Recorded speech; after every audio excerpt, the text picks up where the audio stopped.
All right. This next principle is one that I'm really grateful to do with Tyler because our history. That's less than 6 feet. Yeah. Social distancing. Sorry. Sorry, CDC. Sorry, dental office people. We are practicing social distancing, just not right now. But I think this is so important because, and I'm going to love talking about this with my good friend Tyler because as I mentioned earlier, he's a great friend.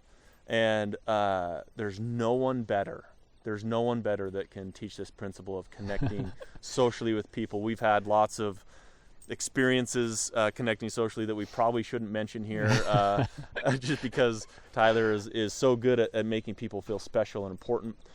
So why is this idea, and how can we do it? Number one, I guess, and why is this idea of connecting socially with people so important in these times of stress and anxiety?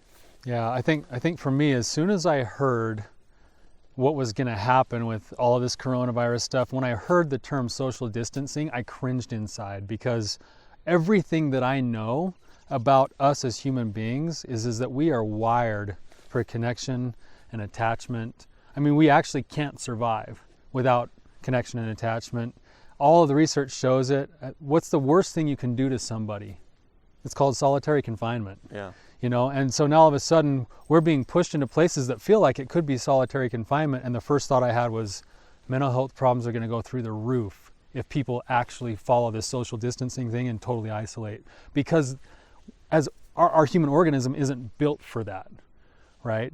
And so, so one of the things I've been thinking really hard about is how do we make sure that you're still finding ways to connect with people, to be able to get what is really valuable in this human-to-human interaction, which is, why I came up to film these with you, not to mention I get to go fly fishing after this, right? on your private water, But being able to find ways in our situation can seem a little bit difficult. And I think what most people do is they go, well, I'm connecting plenty. I'm on social media all the time. In fact, I'm spending way more time on social media, which, by the way, is probably more of an addictive thing than something that's healthy. And so we want to try to find a few creative ways to be able to connect. So here's a few options. Does that sound okay? The first one is with your social media. If you're going to be on it, which we all are, the research that we know says that your social media can actually be healthy and connecting if it's done in private messaging with individual people. Where it doesn't seem to be healthy and where it seems to actually feed mental health problems like depression is when you get stuck in that endless scrolling, numbing thing that's feeding you all of the cat videos mixed in with the news that scares you to death, right? And so if you're going to use your social media, see if you can target it to specific relationships and spend some time and energy on those specific relationships. That's the first tip. The other one that we mentioned a little bit that you said in another video, in the gratitude video, is that finding a way to take some time away from all of our technological devices and handwrite a note or a letter to somebody that you care about, it will foster feelings of goodwill in you towards a person as you write it, and almost always you're going to receive something back when they respond back. And there's a way to connect there. And then the third thing that I was thinking about here is service.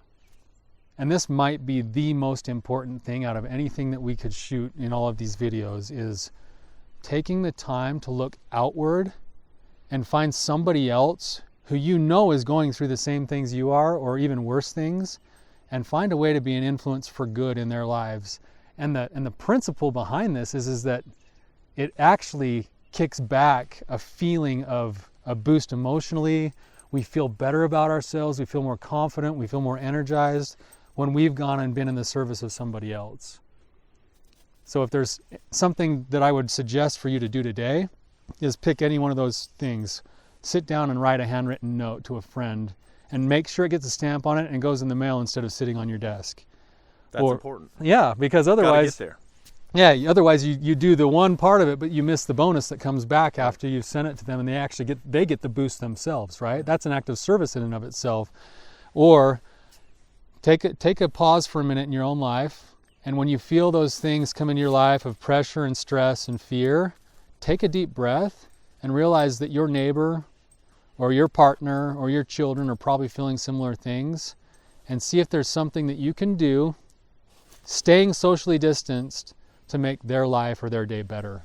And I promise you that it'll give you a boost. Guys, that's such a good point. Find ways. I mean, I'm thinking about the ways that we could serve, right, in this crazy situation that we're in. I've got a number of people in my circle that are older, that are very, very afraid to go out, but phone calls to them would be a big deal. Oh, massive. Getting just some food if they need it. Go out and purchase something that they don't feel comfortable going out in public. Take care of that for them. Something else that I think could be really good is taking a look at even your business relationships and these ideas of notes, or these ideas of reaching out to some of those key people that have either been a help to you, whether that's they send a bunch of referrals to your office or they provide you with a service all these years that you kind of took for granted. Reach out to them, via phone, via message, and connect with them. That's not only a way for you to have this social connection, even though we can't be there, but it's also a way for you to build some of these relationships that you maybe haven't thought about and fostered in your own dental practice or business for years, that would go a long way when this thing's all over.